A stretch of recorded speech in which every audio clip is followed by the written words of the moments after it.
Curious about how you can achieve smooth, natural-looking, long-lasting filler results? The Juvederm collection of fillers has 6 unique gel fillers that add subtle volume and are designed for different needs in specific areas of the face, like lips, cheeks, chin, smile lines, under eyes, and jawline. Ask your licensed specialist for a full face assessment today and download the Alle app, that's ALLE, the official loyalty program of Juvederm, to save on treatments and get a look that's true to you. For important safety information and to find a licensed specialist, visit Juvederm.com. That's JUVEDERM.com.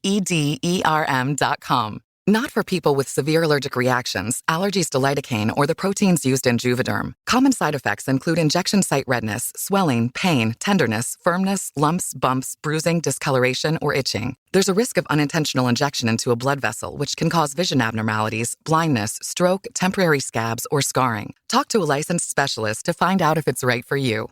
Your teen requested a ride, but this time not from you. It's through their Uber teen account. You drive your teenager around, a lot, to their friend Jacob's house, their other friend Jake's house, to James's, to Jaden's, to Jalen's, to... Mom? This is Jake's house, not Jacob's. Now with an Uber teen account, your teen can request a ride under your supervision. They'll ride with a highly rated driver, and with live trip tracking, you'll follow along the whole ride to their friends' houses that all sound the same. Add your teen to your Uber account today. See app for details. Bye, Mom.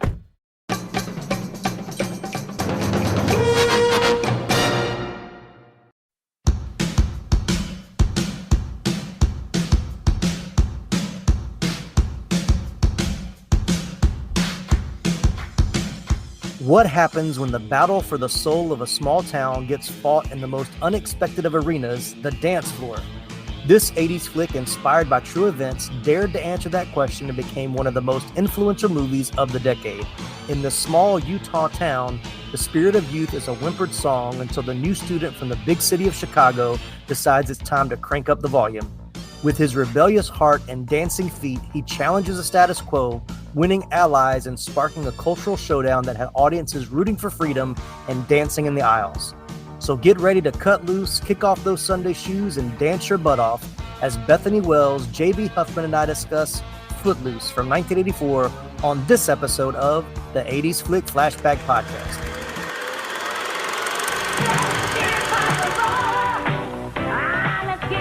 Boy, a lot of folks are going to give you problems because you're an outsider. You're dangerous. You know, I'm trying to fit in here, and every door is getting slammed in my face. Just because he hasn't lived in this town for 20 years doesn't make him a troublemaker. Is there a law against loud music? Watch that attitude, boy. My fight, you know, it's with the town. It's not with one guy. Do you want to kiss me? Someday. Footloose, rated PG. Now playing at a theater near you. Get new tickets for local.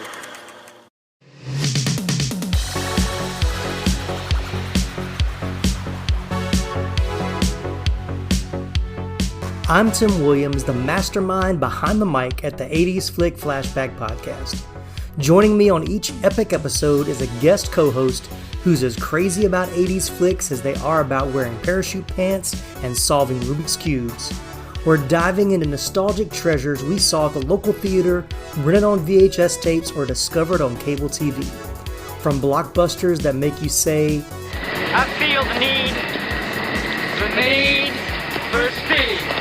To hidden gems that'll have you screaming, "They're here!" It's a blast to relive these old memories and share our thoughts on what made these movies so special. We reminisce about our first-time watch experiences, share our favorite scenes, and even discover fascinating behind-the-scenes tales about the cast and crew along the way. Haven't hit that subscribe button yet? What are you waiting for? Come on, do it! On Apple Podcasts, Spotify, or your favorite podcast platform. And hey, while you're at it, be a pal and drop us a written review along with a 5-star rating to tell us what you think about us. The sportos, motorheads, geeks, sluts, bloods, wastoids, dweebies, they all adore him. They think he's a righteous dude. Take a day off and come hang out with us on social media. Just search 80s Flick Flashback on Facebook, Instagram, and TikTok. And don't forget to bookmark 80sflickflashback.com for more gnarly content. Get out of town. I didn't know you did anything creative. Want to crank it all the way up to 11? Become a supporter on buymeacoffee.com for only $5 a month. Do or do not. There is no crime. Click the link in our episode show notes, and while you're there, soak up the extra trivia and fun stuff that didn't make it into today's show. Thanks again for tuning in. Now, let's get right into today's episode. Welcome to the party, pal.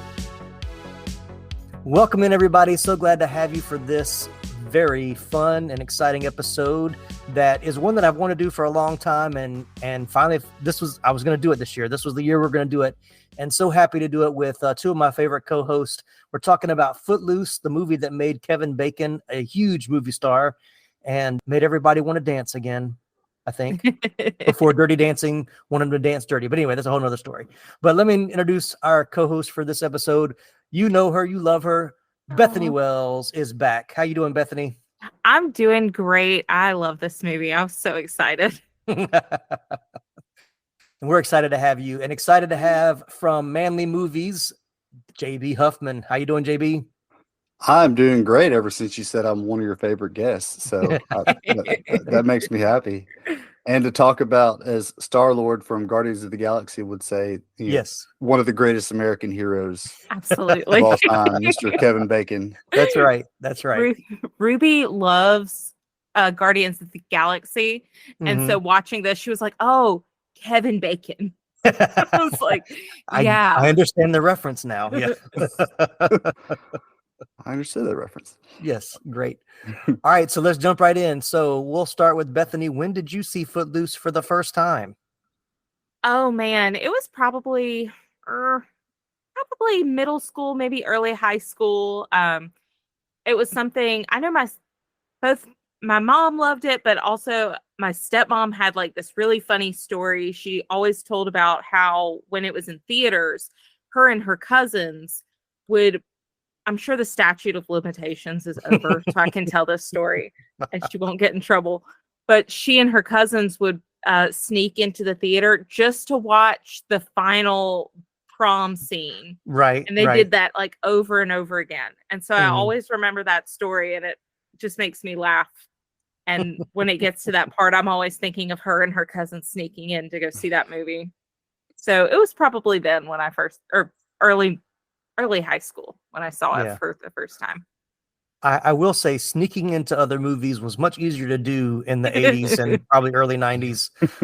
Much more easy than it is now. Not that I'm condoning that behavior, but I, as a kid or a teenager, yes, I do have a story past limitations where these are 90s movies, so it doesn't fit this podcast, but a friend of mine from high school, we wanted to go see Flatliners, another Kevin Bacon movie. So it does connect, and we were not allowed to see that because it was rated R. Neither one of us were 18, but we knew this theater would let us. The theater wouldn't let us, so we bought tickets for Weekend at Bernie's instead. No, it wasn't Weekend at Bernie's. What was it? It was something else. It was like a PG comedy that we did not watch, and we went and saw Flatliners instead. And I remember sitting in the theater thinking, "I'm so bad. I'm such a rebel, such a rebel to watch this R-rated horror movie." Yeah. So, but I still think it's so wholesome that her like big bad is that she broke it just to watch the final scene. Yeah. Because it's not like she could own it on VHS or anything. Like, that's the only way she could go see it. And she just wanted to watch that one scene where Kevin Bacon screams, "Let's dance!" Right. It's funny, like even now in 2024, my local theater, if it's not like a prime time, if it's not like 7:00 at night, if it's like for a matinee or whatever, which I'll take my kids to a matinee on Saturday or Sunday or whatever, and I always buy them tickets. But literally every single time I take them, there's like, you buy the tickets in one place and then you go in another place. There's never anybody working over there. so you could literally walk in there and just walk back. But obviously I don't, because Right. I do have morals. Once again, this is not behavior we condone. We're just making observations. Yeah. I've never done this. I would like to put that out there on the podcast. Okay. I've never done that. That was the one and only time that I did that. Was it worth it? I think so. Yeah, we loved the movie. That was one of my favorite movies. I've watched it again recently. It doesn't hold up as well, but it's still for like you had Kiefer Sutherland, Kevin Bacon, and Julia Roberts. For the three of them to be in a movie, it's definitely worth watching. It's not the greatest of plots, but it's still entertaining with the three of them And then Oliver Platt, who's not as big of a name, but if you know who he is, he's good in it too. So, all right. So JB, when did you see Footloose for the first time?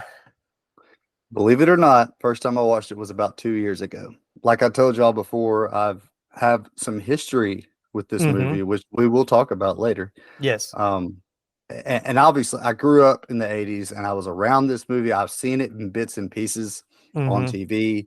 My mom was a bigger fan of Dirty Dancing and I watched that a lot. Yeah. But Footloose was never something that I ever actually watched from beginning to end.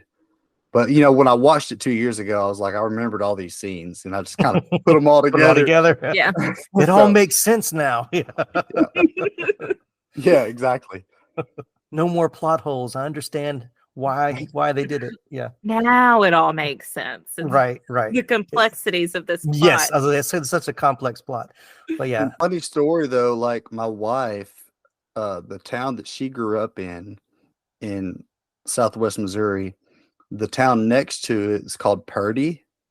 And supposedly, like, it's not necessarily based on it because I think it happened either about the same time or a year before, a year after. But that high school there did not allow dancing up until like the mid 80s or something. So it's kind of cool. Like they always say, "Oh, that's about Purdy," you know. Like it's. I have heard that Purdy was like one of the inspirations.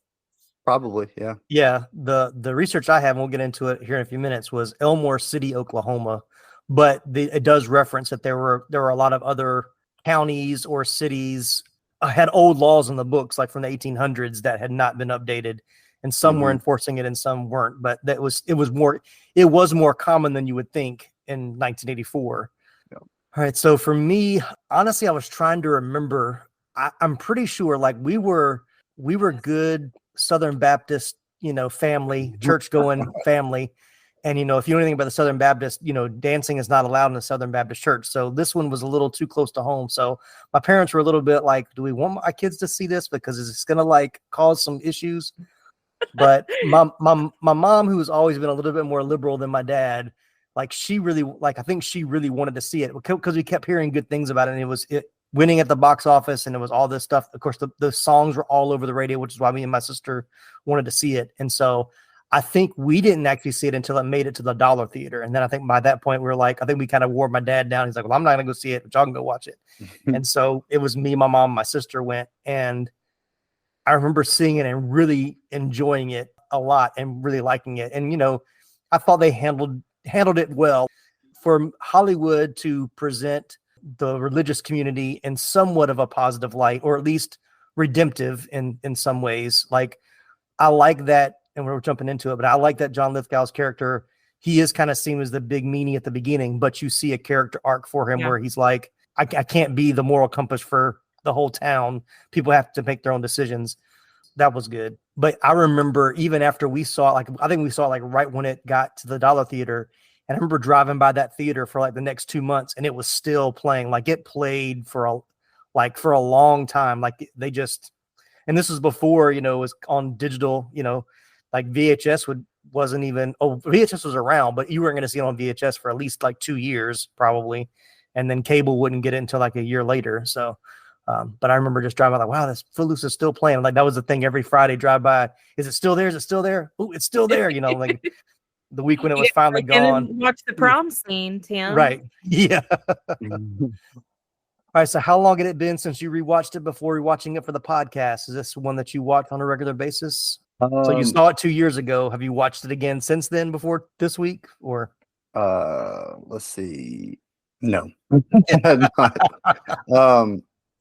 And yeah, but it's something that I know all the scenes. And so it's I haven't had to go back and revisit it, but I plan to, eventually. It's something that I probably would keep on the rotation every couple of years because I don't rewatch a whole lot of movies. I just don't. And so I kind of get a hankering to watch something every 2 or 3 years or so. What about you, Bethany? I love this movie. I probably watched it maybe a year ago.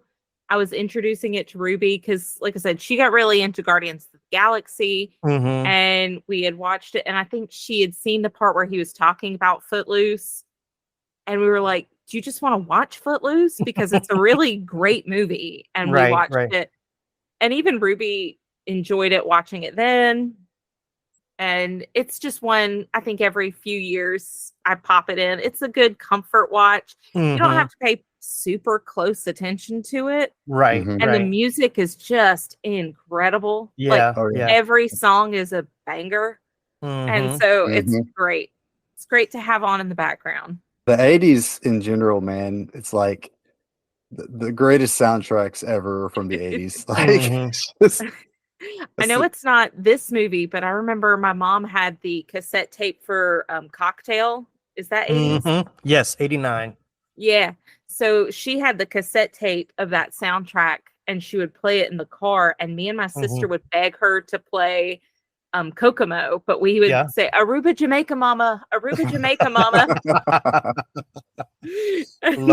Love it. I remember buying the DVD for this at Walmart for like $5, probably like 20 years ago. And I remember like one night when after me and Tyra were married for a couple of years, we were just like, I think it was like either we had not had cable for a while or nothing good was on. I was like, we're just going to pick a movie from the DVD collection. And we watched, and that was the first time I'd seen it probably since I was, a teenager, and really enjoyed. Like I remember liking it a lot then. I probably haven't watched it all the way through since then. Tyra and I were talking about it earlier, and she was like, well, you just watched this last year. And I was like, no, I didn't. I said, you were watching it. I think it was on Freeform or one of the regular cable channels. I said, I know I walked in the room a couple of times because you didn't start it from the beginning. I really enjoyed rewatching it. It had been a good long while before I'd seen it, but I've seen it so many times. There's not much that I don't know about what's going to happen, but it does hold up. It does hold up pretty well overall. I mean, I think it almost holds up too well. There's some stuff in it where you're just like, I hate that this still feels relatable at times. Yeah. Oh yeah. Yeah. So the fashion is fun. Like the opening sequence with the shoes, watching it today, good. I was like, man, we had some interesting shoe choices back then. My favorite is still the 80s and leg warmers. Like I didn't realize our ankles were so cold in the 80s. Magical. And how they had to have them over the heel of the shoe.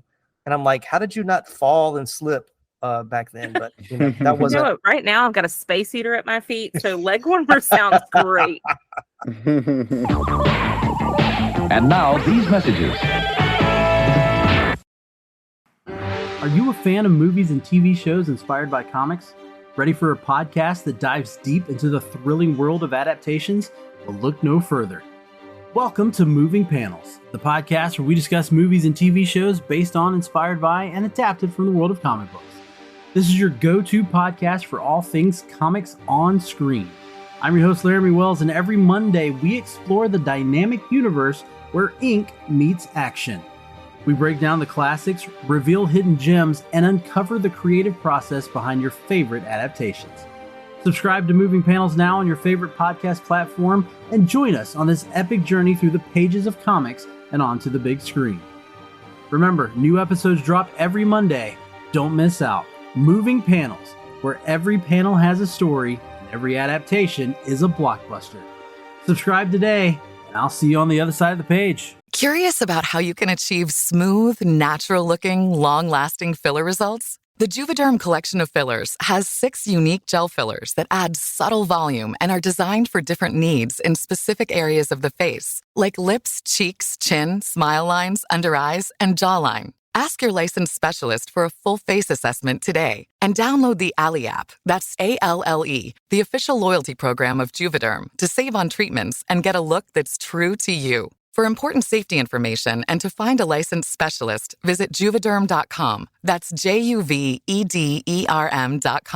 Not for people with severe allergic reactions, allergies to lidocaine, or the proteins used in Juvederm. Common side effects include injection site redness, swelling, pain, tenderness, firmness, lumps, bumps, bruising, discoloration, or itching. There's a risk of unintentional injection into a blood vessel, which can cause vision abnormalities, blindness, stroke, temporary scabs, or scarring. Talk to a licensed specialist to find out if it's right for you.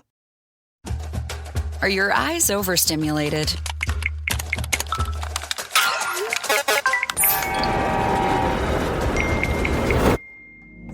Relax and protect them with Essilor Eyezen lenses. Switch to Essilor Eyes and Lenses and find your local Essilor expert at Essilor.com.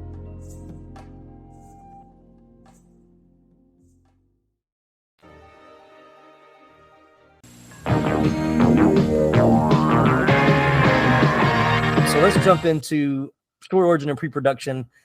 A lot of this I think is fascinating stuff that I really did not know about the movie until now. So as we mentioned earlier, Footloose is loosely based on the town, or one of the towns is based on, is Elmore City, Oklahoma. The town had banned dancing since its founding in 1898 in an attempt to decrease the amount of heavy drinking.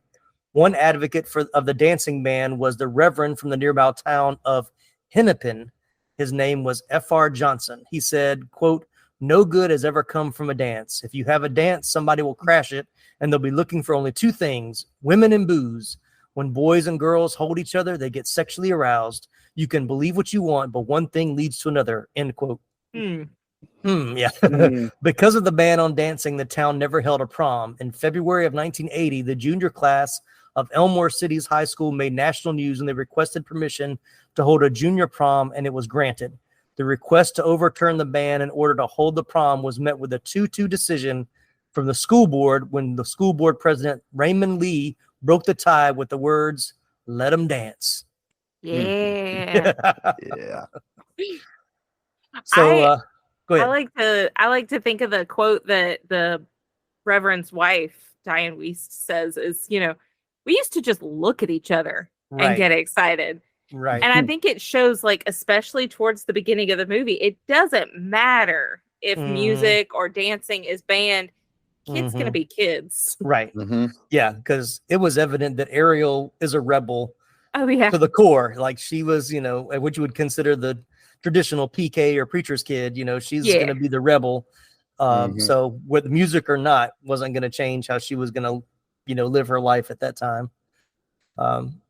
So, yeah. All right, so Dean Pritchard, the scriptwriter, came up with the idea for Footloose as far back as 1979. So, of course, we talked about the other cities that were similar to that. He teamed up with Melnick's Indie Prod, who set the production up at 20th Century Fox in 1981. Pritchard wrote the screenplay, his first, and most of the lyrics, however, Fox put in a turnaround. So he originally wrote it as a straight-up musical. Like, he had songs in mind, which I thought was fascinating because, and we'll talk about in a minute, he actually co-wrote, and if you watch the credits, he co-wrote every single song that made it on the soundtrack. Oh, wow. Nice. Yeah, which I thought was interesting because there's some interesting songs. Like, I just thought they were just cool songs they pulled together. But no, he co-wrote every single song, and it had a purpose for its scene in the movie. Well, it's funny that you say it was meant to be a musical because it feels like a musical. Yeah. Oh, yeah. Sure. Yeah. Which I guess is why it transitioned into a musical. Turned into a musical, yeah. Yeah, eventually. So there's a website that I go to called fastrewind.com that has a lot of behind the scenes stuff from movies. And it's kind of they allow people to submit personal stories. So if they were a part of the filming or if it filmed in their town, then people write in stories. And so this is one that I read on there. I have to agree. I have to believe that it's true, but it seems like this one doesn't seem too far-fetched. But this is what one of the people wrote there. He said, in preparation for this movie, Dean Pritchard visited several communities in Oklahoma. One of those was the town I grew up in, Ardmore, Oklahoma. In November of 1980, he came to our school, sat with us in class, interviewed students, and spoke to us a little about why he was there. All we knew was he was writing a story for a movie about high school kids. After seeing the movie, I felt he possibly got one of the ideas for one of the scenes from us. When the kids crossed the state line and a bridge to go dance at the bar, it was like a normal Saturday night for us. We lived only 30 miles from the Texas-Oklahoma state line. At that time, the legal drinking age in Texas was 19, and there were several bars that would let underage drinkers in. We crossed the Red River Bridge many weekends on our trips to party. So I was like, thought that was pretty interesting. So I did read a couple of things that he did do a lot of research at high schools to get the story. He wanted this to seem, as authentic as possible. So I thought that was cool. So in 1982, Paramount Pictures made a pay or play deal for the film. When negotiations with Herbert Ross, the director, initially stalled, Ron Howard was approached to direct the film, but he turned it down to direct Splash instead. Michael Cimino was hired by Paramount to direct the film, his first since Heaven's Gate. After a month working on the film, the studio fired Cimino, who was making extravagant demands for the production, including demanding an additional $250,000 for his work. And they ended up firing him and going back and hiring Herbert Ross. One of the other things I read about that was the Heaven's Gate director, Michael Cimino. He wanted to completely rewrite the script and wanted to make it much more extravagant. That's why he was trying to bring in all this other stuff. So glad it didn't go that way. We all know what such a big hit Heaven's Gate was. If you are familiar with 80s Cimino. 80s cinema. Cinnamon rolls. Well, his name is Cimino, so I got those two things together. But Heaven's Gate is like one of the biggest bombs of the 80s. So that's I was say it was nominated for several Razzies. So yeah, that tells you anything. Pretty terrible. So a little bit about the director, Herbert Ross. I was telling Bethany before we started filming or started recording that we've covered a Herbert Ross film before that she wasn't aware of, and neither was I until I started doing research. But Ross was an American actor and choreographer and director and producer who worked predominantly in the theater and film. He was nominated for 2 Academy Awards and a Tony Award. He is known for directing musical and comedies such as Goodbye, Mr. Chips in 1969, Play It Again, Sam in 72, The Goodbye Girl in 77, and Pennies from Heaven in 1981. His other films included Protocol in 84 with Goldie Hawn and Secret of My Success with Michael J. Fox in 1987. His one big hit was the play adaptation of Steel Magnolias in 1989, which Bethany and I covered a couple seasons ago. In the 90s, he directed My Blue Heaven in 1990, which we just discussed a few episodes ago, True Colors in 91, Undercover Blues in 93, and Boys on the Side in 1995. He is also known for his work on Broadway as a choreographer for productions with Barbara Streisand, Stephen Sondheim, Richard Rodgers, and Arthur Lawrence. Wow, I might secretly like his directing. He's done a lot of movies that I'm a fan of, that's for sure. I like. Although apparently he was not nice to Dolly Parton. So yes.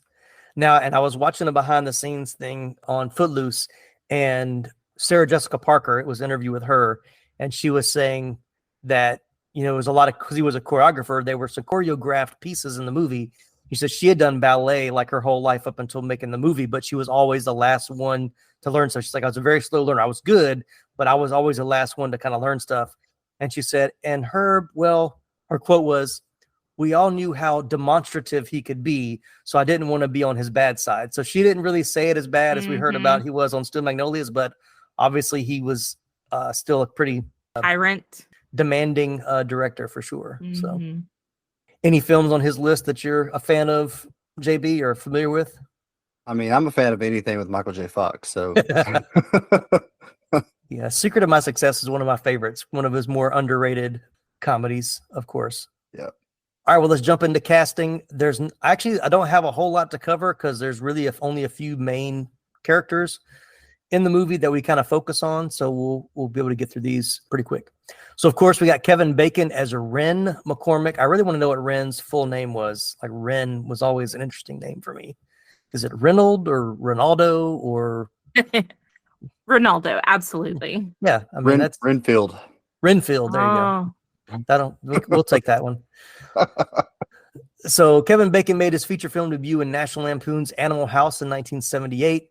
He then starred in Friday the 13th in 1980 and then Diner in 1982 before landing the role for this movie in 84.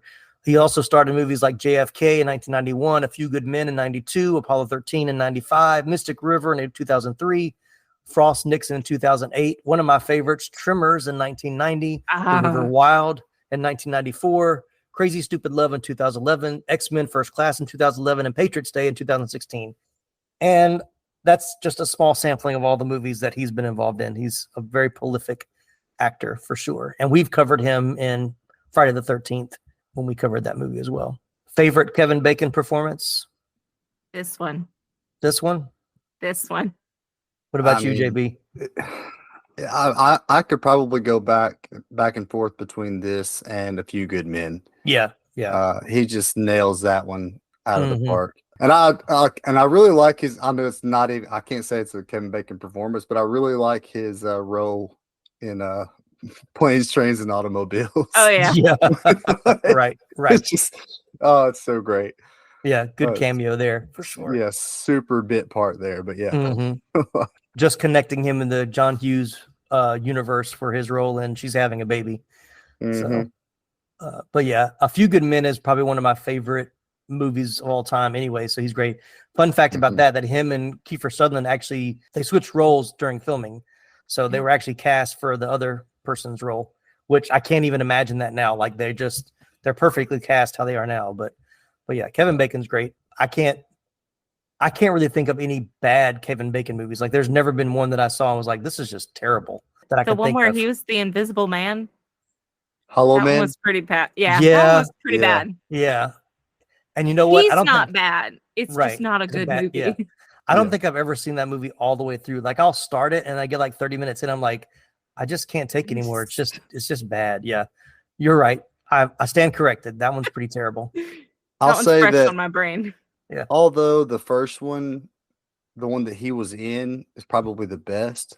As a whole, the Friday the 13th series is pretty dang bad though. Like I think Laramie would probably disagree with you there. They just get worse and worse. Like, yeah. I just don't like slasher movies. So that's. I will say, yeah, but let's be honest. The Tremor sequels are probably worse than the Friday the 13th. Oh, the Tremor sequels are terrible, but that first movie is amazing. Awesome. Yeah, it's awesome. That was my introduction to Kevin Bacon. Was it really? Tremors movie. I loved that movie. That is, yeah. I know that's a movie I've seen so many times, and I just watched that one again a couple of years ago. I think it was on Netflix, and it was like 11 o'clock at night. I'm like, I need something to fall asleep to. I was like, oh my gosh, Tremors on. I watched that movie. I was up to like 1 o'clock in the morning. I was like, I have to watch it all the way through. And then I think I started Tremors 2, and I was like, I can't. I just can't even. I can't do it. You got Kevin Bacon. You got Reba. Reba. Reba. Right. And the dad from Family Ties. Yeah. Michael Gross. Is it Gross or Gross? I'm sure he prefers Gross. But yeah. I think Animal House was probably my first introduction to Kevin Bacon. I have never seen Animal House all the way through. Man. I don't think I've seen it all the way through. Yeah. Well, JB's a real cinephile, so he's seen all these. He likes his older movies. He watches all the classics. So try to. Interesting to know, Tom Cruise and Rob Lowe were highly considered to play the lead of Ren. The casting directors were impressed with Cruise because of the famous underwear dance sequence in Risky Business, but he was unavailable for the part because he was filming All the Right Moves. Lowe auditioned 3 times and had dancing ability and the quote-unquote neutral teen look that the director wanted, but he injured himself during one of the dance rehearsals, forcing him to not take the part. Bacon had been offered the main role for the Stephen King film Christine at the same time that he was asked to do the screen test for Footloose. He chose to take the gamble on the screen test, which I read was mostly because John Carpenter really encouraged him to do it. He said he knew he was going to be a big star. He was like, Footloose will make you a star. This will be good, but you've done horror before, so you don't get kind of pigeonholed. After watching his earlier film Diner, the director Herbert Ross persuaded the producers to go with Bacon. And he told the story that I guess Herbert Ross persuaded the producers. So the director, the producers, and the writer all liked him, but whoever the head of the studio didn't think he was quote unquote sexy enough for the lead. And so he had to do like a full screen test. And then they said they did like this 20-minute screen test. The studio head watched like 30 seconds of it and said, okay, you guys can hire him. It's fine with me. They watched him for 30 seconds and went like, never mind. He's definitely sexy enough. You're good. Yeah. Kevin Bacon based his hairstyle on rocker Sting's spiky hairdo, as he was a big fan of the Police at the time. He mentioned the band in one of the scenes. Where are they? Right behind you. Right behind you. Laurie Singer as Ariel Moore. Singer was a musical prodigy, making her debut as a cellist with the Oregon Symphony at 13, and accepted a Juilliard, where she became the institution's youngest graduate. In the early 80s, she signed with Elite Model Management before shifting her focus to acting. She was cast as Julie Miller, a teenage dancer and cellist, in the TV series Fame, in which she appeared between 1982 and 83. She gained notice for the lead role in this. She later was cast in supporting roles in The Falcon and the Snowman in 85, the comedy The Man with One Red Shoe with Tom Hanks in 85, the horror film Warlock in 1989, and Robert Altman's ensemble drama Shortcuts from 1993. Yeah, I forget that Laurie Singer was in the TV show Fame, because that was a big show that we watched as a family when I was younger. So, But yes, I remember her being in that TV show, at least for that show ran for like several years, but I guess she was only on for 2 of the years it was on. But was it like the 80s version of Glee or no? Not really. No. I mean, you know, it's based on the movie Fame that came out in 1980. Yeah. So, but it's performing arts school. But it wasn't just focused on like, you know, Glee is just the Glee club. Like this was like you had the dance students, the drama students, the band, you know, it's like it was all those different things, and the teachers as well. So it was that's a show I wish I could find somewhere streaming. I'd love to go back and watch that from the beginning because I remember really liking that. It got a little hokey towards the end. I think Glee. Yeah, like Glee. Yeah. Glee was so good the first like 2 seasons, and then it so good. It was really good. Yeah. Yeah.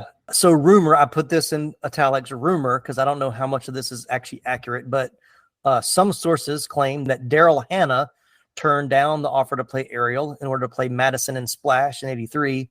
Elizabeth McGovern turned down the role of Ariel in order to play Deborah Gelly in Once Upon a Time in America in '84.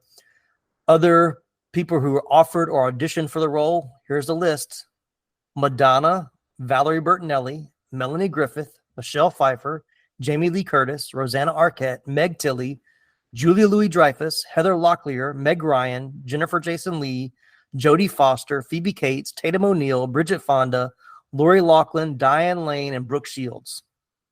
So like all of them. Right. Yeah. I believe maybe 3 of those. I mean, Phoebe Cates had to have been somebody that they contacted. Probably. She was just, I could see Madonna auditioning, you know, trying to kind of make her name. Well, that was really before she became really a big pop star, but, you know, she was wanting to do acting. Yeah. Some of the other ones, I'm like, I don't know. Maybe it could have been one of those things where it was like an all-call audition. Yeah. And all of those people auditioned because they were told to. Yeah. But none of them were genuinely considered. Yeah, exactly. Like I could see Daryl. Yeah. But I was saying I could see Daryl Hannah because she has kind of the same look somewhat as Laurie Singer. So I can kind of see that one. But everybody else, I'm like, not really. Some of them seem a little bit old for that part. Yeah, I was thinking the same thing too. Yeah.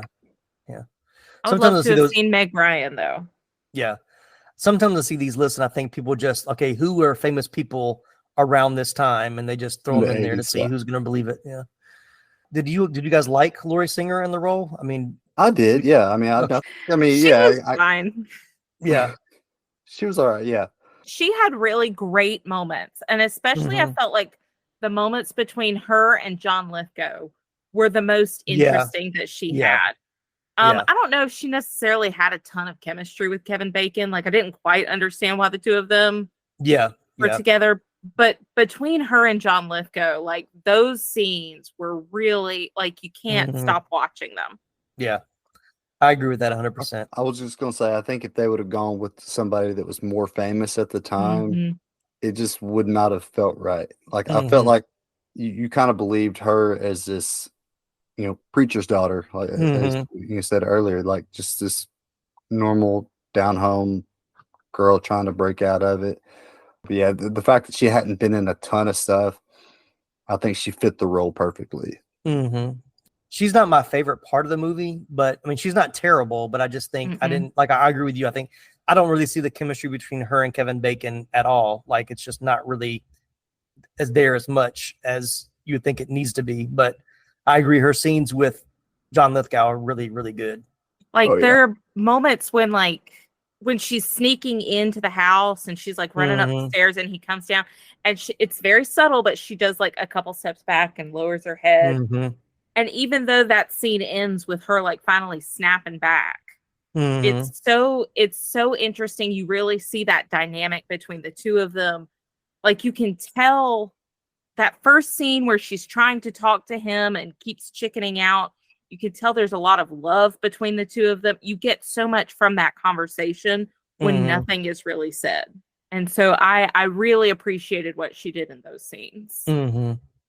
Yeah, I would think her best scene to me, and this doesn't fall into like my favorite scenes. I'm not jumping ahead, but the scene with her in the church, like towards the end when she really confronts her dad, like that's a powerful scene that I think the two of them really worked off each other. Like that felt very real. Like it didn't, I mean, she was a little over the top, but it needed to be like that was such a good scene.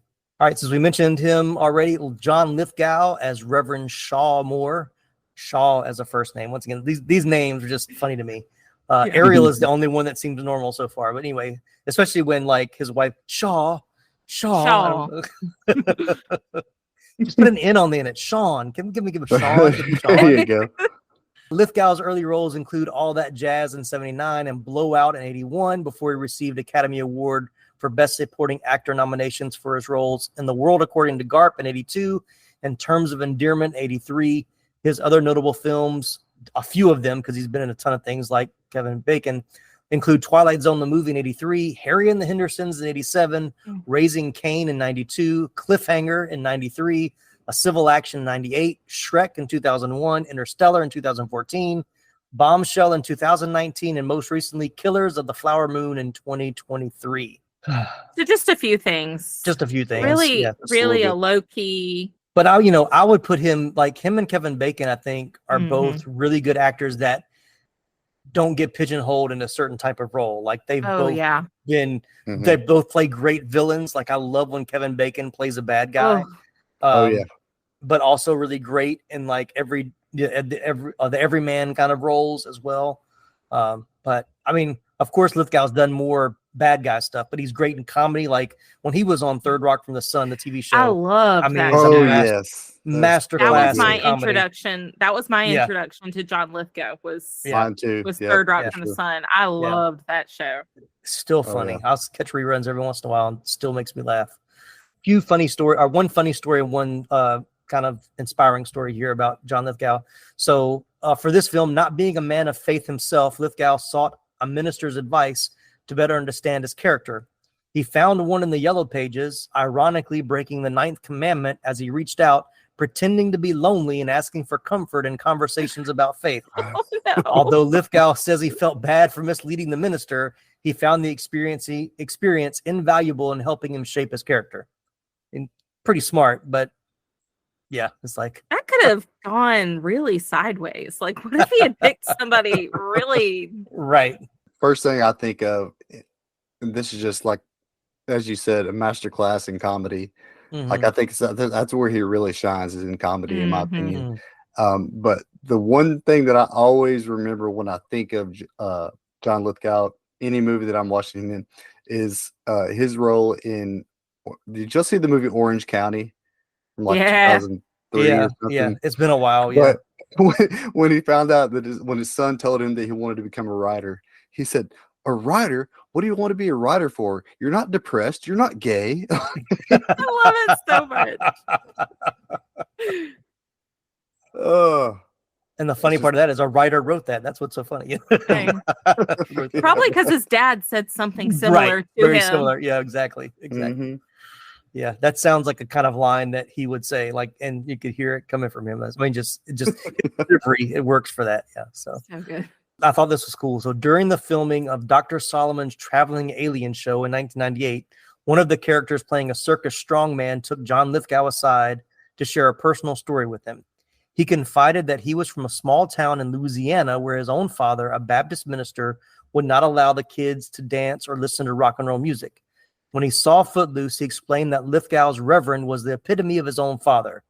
After he brought his father to see the film without any warning of its plot, his father was so touched by Lithgow's performance, the man said that he was the first of 6 children that were permitted to attend their high school prom. Oh, that's really nice. Yeah, that's pretty cool. Even though he lied to a minister to give that performance.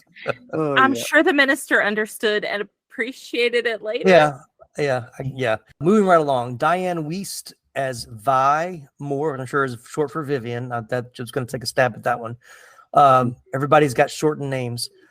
She has won 2 Academy Awards for Best Supporting Actress for 1986's Hannah and Her Sisters and 1994's Bullets Over Broadway, both directed by Woody Allen. 1 Golden Globe Award for Bullets Over Broadway.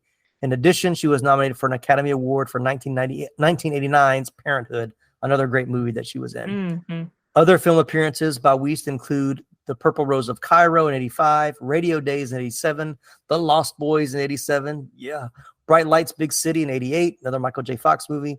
Edward Scissorhands in 1990. Little Man Tate in 91. The Birdcage in 96, one of Bethany's favorites. Practical Magic in 98. And Dan in Real Life in 2007. So I love her so much. Yeah. One other podcast I listened to, Buzz in the Tower, they have crowned her as the greatest on-screen mom of the 80s. So which I can't really deny that. You know, the mom in this movie, the mom in Lost Boys, the mom in Parenthood, those three being their main reasons for giving that. And even the mom in Edward Scissorhands, but that's 1990. But yep. She is just count it. Yeah, you can count it. Yeah, it was probably shot in the 80s. Yeah, that's what we say. She was a mom in Birdcage, and she's so precious. Yeah. Mm-hmm. But so was Nathan Lane, and he was also a precious mom in Birdcage. I just love her in this movie. She's so quiet at the beginning where you almost don't even notice she's there. And then as tension starts to build between Shaw and Ariel, she finally starts speaking up. Yeah. And the things she has to say are so poignant. And I think that's when he really starts to take his journey and starts to realize, like, hey, maybe I've taken this a step too far. And I think especially once they start getting into the book burning stuff, he starts to realize like the monster he's created with this town. And I don't think he would have come to that realization if it weren't for how she handles it. And it's just so like powerful. She's very subtle, very quiet. All right. Do you have any thoughts, JB, on Diane Weiss? Any performances that stand out for you? I mean, my first introduction to her was Edward Scissorhands, and I remember watching that a lot growing up. Yeah, it's something that's a good role for her, and one that's not a whole lot of people talk about, but Dan in Real Life is such a great movie. It's really good. Yeah. It's really, really good. And her role in it is really good. Like, she's like the older, like, grandmother. So yeah, I really liked her in that, and I really like that movie. So yeah, she's just as you said, like the perfect 80s mom. All right, and then we'll talk about Chris Penn as Willard. He was the brother of actor Sean Penn and musician Michael Penn. Noted as a skilled character actor, he was typically cast as a tough character, featured as a villain or a working class thug or in comic role.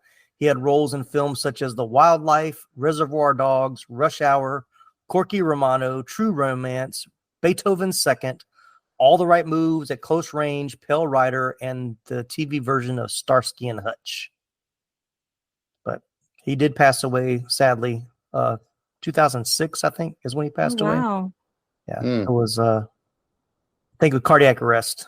So. Oh, that's so sad. Yes. I didn't realize he was Sean Penn's brother. Yeah. I remembered that from like early days that he was related to Sean Penn. But what I loved, the scenes where Chris Penn's character had to learn how to dance were added to the script because Penn really could not dance. So. Those are some of my favorite, like that's probably one of my favorite montage scenes. Yes. In any movie. Like, it's so good. Yeah, and when I watched this for the first time 2 years ago, it was like really. This episode is brought to you by Coffee Mate. Coffee Mate is the world's biggest coffee lover because we love all the ways you enjoy. Wait. Coffee Mate can't love coffee more than me. I'm a foodie. I went to Kyoto just for a nitro matcha latte. What? Oh, I have to finish the ad. Coffee Mate, for the love of coffee. My dad works in B2B marketing. He came by my school for career day and said he was a big ROAS man. Then he told everyone how much he loved calculating his return on ad spend. My friends still laugh at me to this day. Not everyone gets B2B, but with LinkedIn, you'll be able to reach people who do. Get $100 credit on your next ad campaign. Go to linkedin.com/results to claim your credit. That's linkedin.com/results. Terms and conditions apply. LinkedIn, the place to be, to be.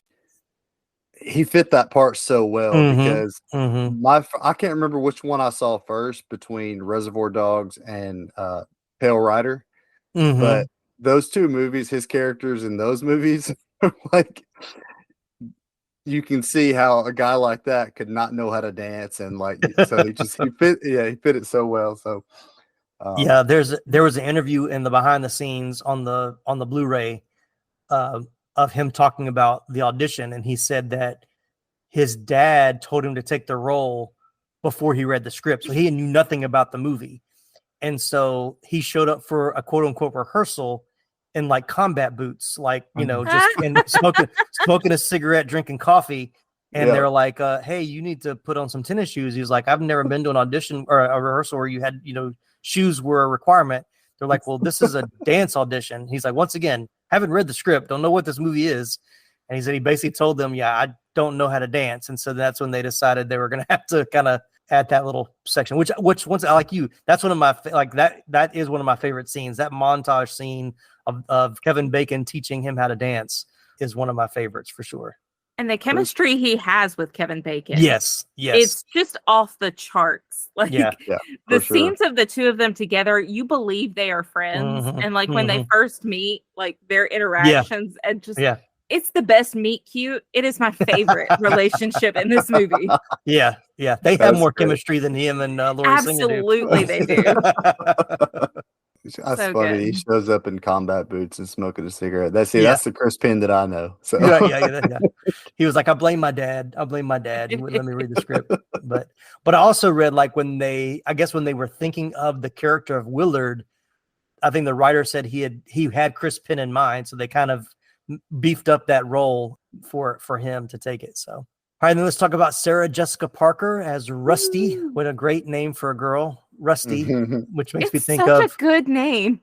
Which makes me think of Rusty from vacation movies. Yeah. Anyway, Rusty, right here. Down. So but it fits her little character so well. It's so cute. I think this was the first time watching.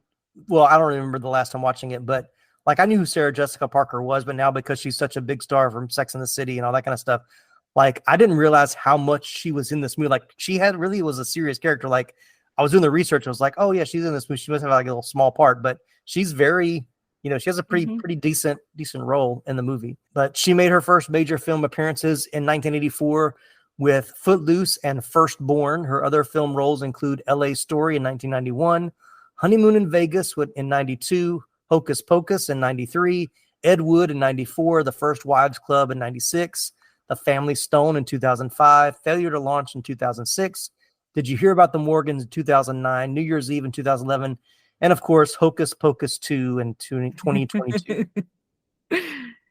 I grew up Flight of the Navigator, man. You're the 80s guy. Oh yeah. No, I loved the Hocus Pocus movies. Like that first, I was like prime age when Hocus Pocus came out and loved it. And then my mom was obsessed with The First Wives Club. And she is so funny, like so underrated and funny in that movie. It is such a good movie. Yeah. And then obviously Sex and the City. Big fan. Yeah. Never watched an episode. Guys, I watched Sex and the City when I probably shouldn't have been watching Sex and the City. I would say most men or most young men would probably have the same statement. I've never really watched it. But then I tried to watch it. My wife begged me to watch it with her because she's seen every episode and she owns every episode. And so I started watching it with her, and I think I made it through the first 3, and I was like, I can't keep doing this. The first season's not great. Like once they stop doing the weird interviews on the street, it gets a lot better. My mom was a huge fan. It came on after my bedtime, and it was like mom's show. And I remember thinking how unfair that was when I was a kid. And I was just like, oh, I know it's dirty, but I think it's ridiculous that on these nights I'm rushed to bed. And then now as an adult, I'm like, she had one show. She just had one show that she wanted to watch by herself. Right. But of course, she was known at this time for the TV show Square Pegs that she was in. She was not the first choice for the part of Rusty. Well, okay, I had to change this because she does an interview where she was asked to play Rusty originally. but she had been doing Annie on Broadway and had cut her hair. So after doing Square Pegs, she had let her hair grow long. So when they wanted her to do the part of Rusty, they wanted her to cut her hair short again and dye it red. She's like, I just finished that. I don't want to do that. She said, so I passed. I said, no, I'm not going to do it. So after that, they hired Tracy Nelson, who played the Valley Girl Jennifer in Square Pegs and was supposed to play the part because she already had short hair anyway. The script was rewritten to make Rusty a bit rowdier and goofier, and Nelson was no longer interested. So they called Sarah back and said, will you come out and take the role of Rusty? She said, do I have to cut my hair? Like, no, just get on the plane and get out here. So she arrived on set like a couple of days into filming. She admitted she had a bit of a crush on Kevin Bacon when they were filming, but nothing ever really happened. She said, we just kind of grinned at each other. The film was shot in the summer of '83, and the location was not full of exciting attractions. One night, Sarah said the cast decided to venture out into the only theater in town, which happened to be playing the movie Breathless with Richard Gere. Everyone found it hilarious that such a conservative Utah town would allow such a racy film to be shown. She is so good in this part. Yeah. She plays for sure. Like more so than Ariel's character, she feels like a teenager. Especially that scene where she like goes and finds her and is like telling her all the stuff she's learned about Ren. Yeah. I've done that with friends before. And just like, okay, so here's what we know about him. He does this and da-da-da. And it just felt so genuine. And I also have to say, I love the way Sarah Jessica Parker screams. If you ever hear her scream in a movie, it's just like, that's just, how have you not been in like horror movies being a scream queen? You have the best scream. She screams when they're in the bar and the guy punches him. Yeah. I'm just like, yes. She screams in the car when Ariel's hanging onto both cars. Oh, don't get me started on that scene. Yeah. One thing she said was she had just turned 18. So she said making the movie was like much about being free. Like she felt like her first time, she flew on a plane for the first time by herself. She was there, with all these other young people her age or, older than her. Cause I think Kevin Bacon was 24. I think Laurie Singer was probably like 21 or 22. So she was really she might've been one of the only real teenagers on set with all these older people. So yeah, I'm sure that came across pretty well too in the filming. All right, another mom from the 80s, Frances Lee McCain as Ethel McCormick, Ren's mom. She was cast in several major films in the 80s, usually playing the mother of main character. Here we go. In '84, she co-starred in the film Gremlins as Lynn Peltzer, the mother of the main character, Billy Peltzer.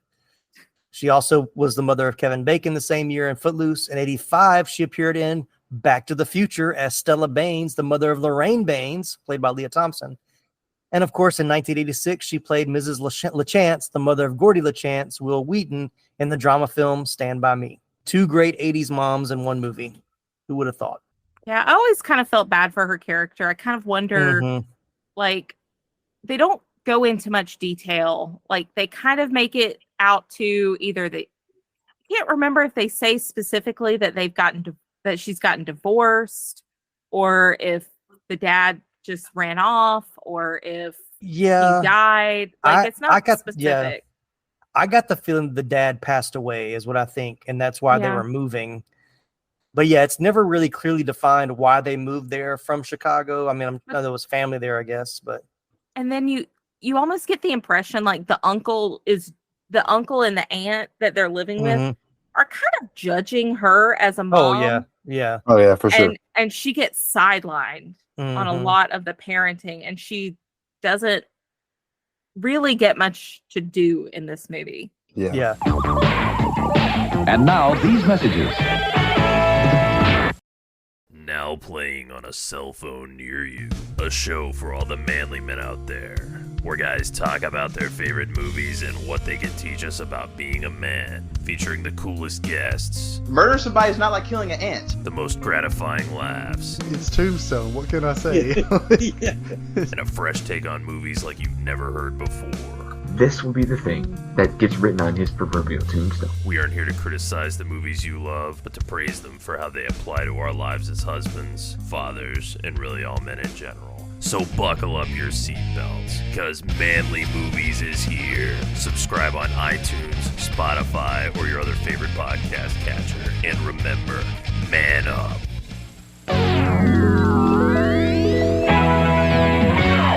All right, well, let's jump into iconic scenes, favorite scenes. I think there's more than one, but I'll ask you both the same questions. If someone says Footloose, what's the first scene that pops in your head as the iconic scene? Oh, the first scene's, oh man. So there's more than one, I'm sure. Yeah. I would want to talk about the warehouse dance scene, but like that final number though, that Let's Dance is what I'm always going to think of. Like every time, every single time. Yeah. What about you, Bethany? Iconic scene. That's really tough. I agree with you. The prom at the end, that is so iconic. But just to say something slightly different, maybe something we haven't said yet, something that always sticks in my head, and I think it's because I'm an anxious person who always thinks of different ways to die, is the scene where Ariel is going from the car into the truck, and she does the Jean-Claude Van Damme where she stands between the two. Right. And just that scene stresses me out so much. And for some reason, that scene always pops in my head when I think of Footloose, in addition to all the fun dancing that we've already talked about. Gotcha. Yeah. Iconic scene for me, like I agree.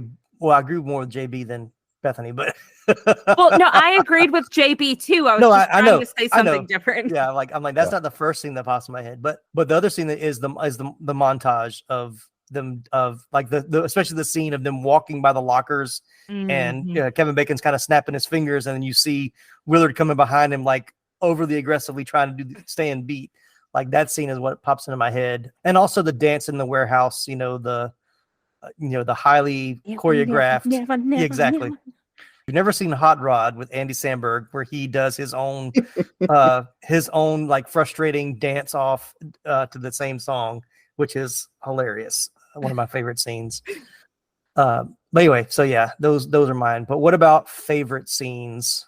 I've already said it 100 times, but Willard learning to dance. I sit there and I watch it with this big old grin on my face, and then knowing that they did have to teach him how to dance, and that's why that montage is there, is because he didn't know how to dance. It just makes it all that more wholesome. And then at the end, he's so proud of himself, and he's doing such a good job, and Kevin Bacon cheers him on, and even him dancing with the little girls, that's just so cute. It's all just so cute and precious, and he's all doing it because Sarah Jessica Parker just wanted to dance. And he couldn't, and he could tell that he was really disappointing her. And so he's like, no, I'm going to do it. And it's just so sweet. And it's also Let's Hear It for the Boy is a great song. Right. Yeah. And the big payoff on that is at the prom when he takes off his jacket. He does the John Travolta, like so that still brings a smile to my face. Like that was a part I really enjoyed today watching again. So what about you, JB? Favorite scenes? I have to say the opening credits where it just shows the shoes. Yeah. And they're all dancing in their own little movements. When it comes on and you see that, like when I turned it on to rewatch it, like you see that going, like, man, right then and there, you're in it. You're in for a treat, man. Like this is going to be fun. This is going to be dancing. This is going to be like good times and being free. And so just a little silly. It's just a really, really cool like opening credit scene for me. Like I love it. What's your favorite shoes? Ooh, that's something I didn't think about.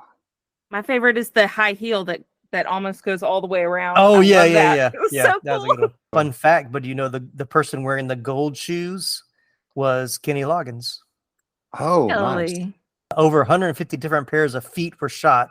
They contained many of the cast and crew. The dancer with the gold shoes was Kenny Loggins. That was my first trivia nugget. So nice. Yeah. Can't have an 80s movie without Kenny Loggins, can you? Like not without a Kenny Loggins song, anyway. Yeah. But and that's what I was gonna say. Like they played Footloose in this movie probably, I think, at least 3 times, maybe 4. Yeah. But I didn't get sick of it. Like I could hear that song every day. Like it's one of the greatest 80s songs So not that it makes any kind lyrically makes any kind of sense, but it's just a great song. Yeah. You know, at weddings, if Kevin Bacon is at a wedding, he will tip the DJ not to play Footloose. Exactly. Which I would be livid. How dare you rob me of this experience? No, you're Kevin Bacon. No. So I think we've kind of alluded to this. I was in the musical in high school. Yes. And that song played at my wedding, and the girl that played Ariel was my maid of honor. Oh, okay. And the guy that played the pastor, Shaw, he sang in my wedding, and that song started playing, and we all turned around and we looked at each other and we ran to the dance floor and we did our choreography. Actually, the guy who played Ren was working as a caterer, and I was like, please come dance with it. And he was like, I can't, I'm working. Mm-hmm. But yeah, we were all like, wee. And so we've got some fun pictures of us doing the choreography from our high school musical. There you go. At my wedding. Yes. So for those of you who don't know, both of my co-hosts were in a high school production of Footloose. So now that Bethany has shared her story, well, this is a good place to put it. So JB, tell us how you were brought in from the practice squad into the theater group. Yeah, I didn't like. I grew up singing in church, and so everybody knew that I sang, but I played football and basketball and baseball. So I didn't have time to do like drama in high school. I mean, I guess I could have made the time and not played sports, but I'm a Southerner, so I played sports. They asked me, anytime that they needed a male solo, they had guys in the choir. I don't know why they had to ask me, but they always asked me to sing. And so they asked me to come out and practice with them and do this musical thing that they were doing. I wouldn't really call it a musical. It's kind of just more like a choir production type thing. Okay. But I did sing Almost Paradise in this production, and I got to do like the final number, like the dancing scene for the Footloose, the prom scene. So that was a good time. I enjoyed it. So in the musical, the scene where Ren is speaking to the town council, that's a rap. Okay. And it's hilarious. Okay. Because it's bad, but it's great. It's so good. I always think of it as dancing is not a crime. Yeah. It's so good. So funny you should mention that. So during the scene in which everyone is being organized for the dance, you'll notice the cast is singing or their mouths are moving. That's because they actually were rapping. Herbert Ross wanted one of the sequences to be a Footloose rap, but after seeing the look on screenwriter Dean Pritchard's face and what he had to say after the screening of the scene, the rap was dropped. Yeah. Wow. All right, let's jump into some scenes of trivia. We've gone long already, and it can only get longer. With the principal's knowledge, 24-year-old Kevin Bacon attended the Payson, Utah High School as Ren McCormick, a transfer student from Philadelphia, to help get him into the role. With his narrow tie and new wave haircut, he was treated pretty much like he was treated in the film. Bacon gratefully left with the location scouts on the afternoon of the first day. So he was not not welcomed. He got teased. Yes. Oh man, talk about some method acting. Right. Can you imagine being the teenagers that bullied Kevin Bacon as he was preparing for his role in Footloose? Right. Growing up and saying like, I bullied him. Mm-hmm. Mm-hmm. Yeah, he was telling the story. He said when he first got there, he was like, everybody kind of looked at him weird, and he said he went in the bathroom and kind of got pushed around by some, he said some corn-fed guys. But then he met someone very much like Willard that kind of like took him under his wing and showed him around. So he said it was a lot of art imitating life in that day. So I guess it wasn't all bad. You talked about the scene where he's talking with the town council. Would you believe the real life Kevin Bacon was terribly nervous during the first part of filming and had to take anti-anxiety pill to calm himself down? He actually broke out into hives on his chest and had to take half a Valium to combat the nerves. So he said he was fine acting, but like public speaking in front of people made him really nervous. And so that scene But he does so. That's one of the great scenes. Like it's. But that reads so well. Yeah. Like. Yeah. It's so good. My favorite part is when he's talking. He was like, "What does it say? What does it say? What does it say? What did David do? Yeah, that's what. Yeah, what did David do? David danced. Yeah, that's just great. And there's those little subtle things are really great. Like the other little subtle thing that I thought was great is when he picks Ariel up for the prom and he's trying to be all smooth and he goes to open the car door and it's locked and he runs around and he unlocks it. Wait. So Yeah, cute. yeah. I thought it was just one of those, just a great little, just a piece there, just to keep it light and just to show. That's what teenagers do. That's very, very relatable. All right. So do you know about Footloose's original ending? I knew it was different and they had to re-record it. Yeah. Right. So, based on early audience feedback, it was nixed and replaced by the energetic dancing scene we now know, which was shot nearly a year later. In an Entertainment Weekly interview in 2022, Bacon talked about the original conclusion in which he runs into the room and says, "Let's dance." Then after a brief moment of dancing, the camera goes into slow motion while glitter falls from above. During test screenings, producers realized that the audience wanted to get up and dance, so they shot a new choreographed scene with hired dancers from Los Angeles.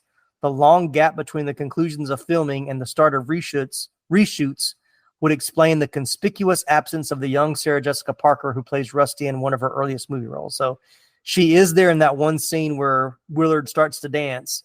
But you can tell, like watching it today, I was like, it's very evident, like you've got professional dancers. Because when I was kind of joking, I was like, if I watch this for the first time today, I'd be like, okay, all these kids were closeted dancers because they're breakdancing, they're doing these highly skilled, like they were all breaking the law in their basements, I think that's why that was part of the reason why my stepmom liked to break in, was she thought it was hilarious that these kids who have never been allowed to dance before are now all of a sudden professional dancers. Yes, exactly. Mm-hmm. But that was my favorite part. Like, of course, I was big into breakdancing, so watching the kid doing the breakdancing, that was when we all were waiting. Like when it came on cable, we would watch the whole movie just to get to that part to see the kid breakdance at the end. Like that was we were all kind of waiting for. So that was great.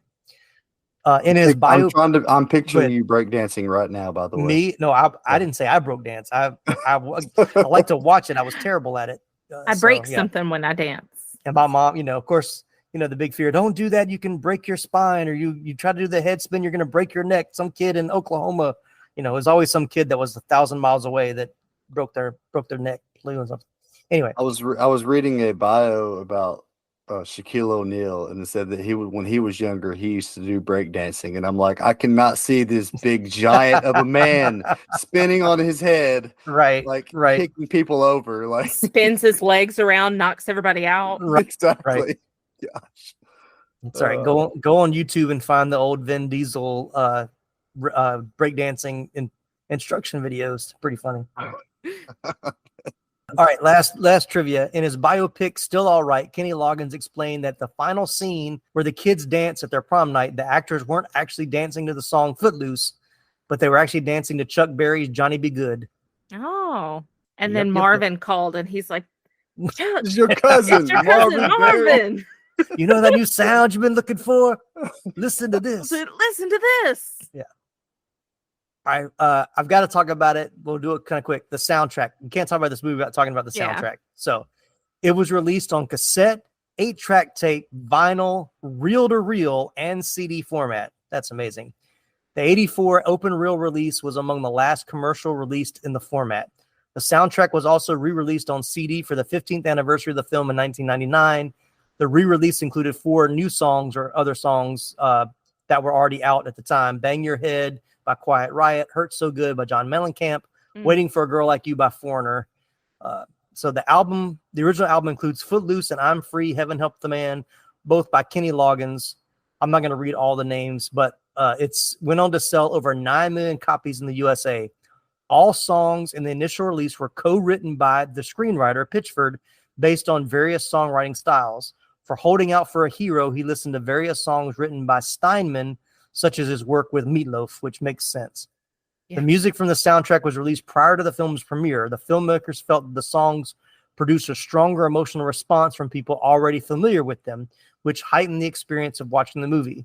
The music video for Footloose had scenes from the movie instead of actual footage of Loggins singing the song, which I remember that as a kid. Like Kenny Loggins wasn't in it at all. It was all just scenes from the movie. I'm still amazed the screenwriter co-wrote every song on that soundtrack. That's amazing to me. What's your favorite song from the soundtrack? Holding Out for Hero is my favorite. So hands good. down, easily. Yeah. And I'll tell you why too. Like, obviously I grew up listening to this song. As I said, even before the movie, I've listened to that soundtrack over and over and over again. But when I took my kids to see the Super Mario Brothers movie last year, during the montage of Mario's training, that song is being played. And so now my kids love that song. And so like, it's one of their favorite ones to listen to in the car. So I'm like, oh, heck yeah, you want to listen to that? All right, we'll throw some Bonnie Tyler on in this car. We got this. Right. Yeah. So yeah, it just makes it so much more special now that my kids love that song. So, and anytime I hear it, it's just like, it pumps me up. And I love that song so much. Yeah. What makes you want to jump out of your friend's car and into your boyfriend's truck, right? Exactly. I've always been partial to I'm Free, Heaven Helps the Man. I don't know why. Like I don't say I like it better than Footloose, but Footloose was because everybody knew that one. That was like the other one that like the B-side that was like just as good as the A-side to me. Yeah. But I love Never. I liked Almost Paradise, probably one of the best, love ballads of the 80s for sure. So good. Yeah. What about you? What was your favorite? Oh man. Well, everything y'all mentioned, obviously. And then also, Let's Hear It for the Boy. It's just such a bop. Yeah. It does make you want to get up and dance. Like it's such a fun song. It's just poppy and you just want to spin around and sing at the top of your lungs. I think this is the soundtrack I'm going to listen to on my way to work tomorrow to get me excited to be at work on Monday. For sure. It's a good one to pull back out. Yeah. I guess I'm required to say that I really, really like Almost Paradise since I did sing that in the music. So were there in the musical version, is it just all songs from the soundtrack, or is there other songs not from the movie that are included as well that you can remember? For the most part, there's songs from the soundtrack. Like all of the ones you mentioned, I don't think Never is in it, but the rest of them were. And then I think the only one that wasn't a jukebox song is the rap that they do. Right. All right, let's jump into box office critical reception and wrap this puppy up. Footloose was released on February 17th, 1984 during the President's Day weekend. It debuted at number 1 at the box office, beating out the other new releases, Lassiter with Tom Selleck at number 2 and Blame It on Rio at number 4. Footloose won 3 weekends amid slim competition before ceding the top spot to the debuting Splash. It would remain in the top 10 more or less uninterrupted until June, finishing as the 7th top grossing film of the year. So think about that. From February to June. That's crazy. It was still in the theater. Wow. In a blockbuster-soaked 1984, that was quite an accomplishment. The only films to do better were Beverly Hills Cop, Ghostbusters, Indiana Jones and the Temple of Doom, Gremlins, The Karate Kid, and believe it or not, Police Academy made more money than Footloose for the year. The $80 million total bank for Footloose would roughly translate to about $205 million today. So you're saying if my stepmom had just paid for the tickets, she could have maybe beat out Police Academy? It's all her fault. All right, critical reception, Rotten Tomatoes, 55% on the tomato meter and a 71% audience score. IMDb, 6.6 out of 10 with viewers and a 42 on Metacritic. Not a fan of the critics for sure, but where does this fall for you guys? Is it in the 70s, 80s, 90s out of 100? It's somewhere in the 80s for me. Okay. It's one that I really enjoy and want to throw on, but it's not up there in that upper echelon for me, but it's definitely pretty close. So what about you, Bethany? Yeah, I'm gonna agree. High 80s, definitely. It's such a fun movie. It is silly. Like the premise of it, it's a silly movie, and there are parts of it that you're just like, okay, calm down. It's dancing. But like, but it, at the end of the day, it really does speak to like teens and how they feel about, if they become passionate about something, it does become the end of the world. And so I enjoy it. It's a fun movie. It's funny you said that, because that was in my initial review when I first watched it. It's like it really brought me back to how simple everything was when I was in high school, and like carefree, and things that get you all wound up absolutely don't mean anything at all. So it's like, not that big of a deal. Yeah. Good times. That's also why I love coming of age stories too, just because it kind of it's a throwback. And, it's also timeless. It's so timeless. Even doesn't really matter what decade it's written. The human experience is so similar throughout time. Yeah. And one thing I read about this that really got me thinking too, like, because this was set in a small town with teenagers, that was a big departure from like the John Hughes, because, you know, his was like Chicago and like, you know, it was more city kids. There may be suburb, you know, even suburb kids is different than, you know, Utah, you know, or, you know, middle America. And that's when, like Kevin Bacon talked about, he had never been to middle America before he filmed this movie. So he said he got off the plane in Salt Lake City and he was like, wow, this is completely different than what I'm used to. So he's like, it was kind of good for him to be put in that kind of, you know, different place. So it does kind of separate it from like the John Hughes movies. It's in the one thing like watching it today I liked about the movie is, it is silly, it has silly moments, but there's a lot of drama. Like it really plays as a drama with some of these kind of like, you know, fantasy type dance, you know, the whole thing in the warehouse. Even Kevin Bacon's like, you know, it starts off in putting the cassette tape in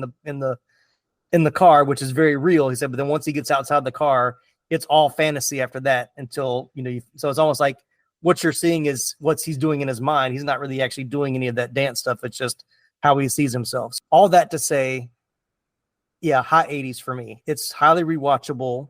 It's not the greatest movie. It's not the greatest 80s movie ever made, but highly rewatchable, very entertaining. It's so fun. I just love it.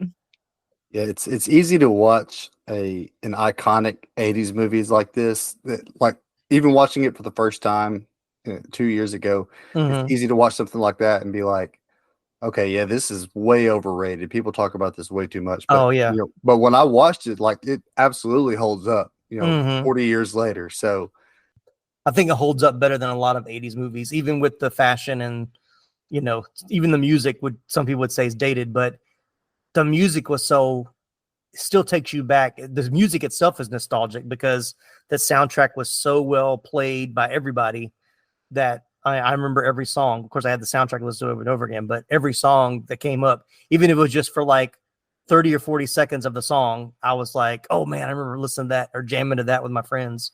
So, well, I think there's a reason why the song Footloose is still played pretty frequently, like at events and stuff. Like it's a great song. A lot of those songs are just really good and well written, and they fit so well into the moments, and it's just they make you feel excited like you did when you were a teenager. Like everything makes you excited. And it's so good. Maybe I'll give it a 90 just for that. It took it to the 90s. All right, well, before we wrap all the way up, let me give our 80s flick flashback feedback. This one comes from Rock Mastrangelo. I'm butchering his last name, but I've talked to Rock a couple of times on social media. He's one of our social media guys, but he did leave us a 5-star review on Apple Podcasts with the title, So Much 80s Goodness. Here's what Rock had to say. I really love the podcast. I grew up in the 80s, so this brings back so many great memories. The hosts not just go over the movie in great detail, but they add personal stories about whether they saw it in the theaters or remember renting it. This podcast is like a time machine for me. Being 46 years old, when I listen to this show, I remember the thrill of seeing some of these movies when they were definitely too young, when I was definitely too young to see them. Go ahead and download and subscribe to the show. You won't be disappointed. Thank you so much, Rock, for the great review. Appreciate that, and hope you take his advice to download and subscribe to the show. So I want to thank my wonderful co-host, Bethany, and JB. Thank you guys both so much for joining me today. Had a great time with you guys. Thank you for having us, Tim. Yeah. Thanks for inviting us. It was a good time. All right, folks, that's a wrap on this episode of the 80s Flick Flashback Podcast. If you enjoy the show as much as Rock does, then show us some love by dropping a stellar written review and slapping a shiny 5-star rating on Apple Podcasts. Don't forget to hit that follow or subscribe button and spread the word to your fellow 80s Flick loving friends. If you have burning questions or want to shoot the breeze, hit us up on Facebook, Instagram, and TikTok. And if you're feeling extra gnarly, consider supporting the show over at buymeacoffee.com for as little as $5 a month. And why not deck yourself out in some rad 80s Flick Flashback gear? Check out our online store at 80sflickflashback.com, as well as tpublic.com for all the nostalgic swag your heart desires. Just dropped some new designs this week, so definitely check those out. Thanks, everybody, for listening. Thanks, you guys, for joining me. I'm Tim Williams for the 80s Flick Flashback. Let's dance.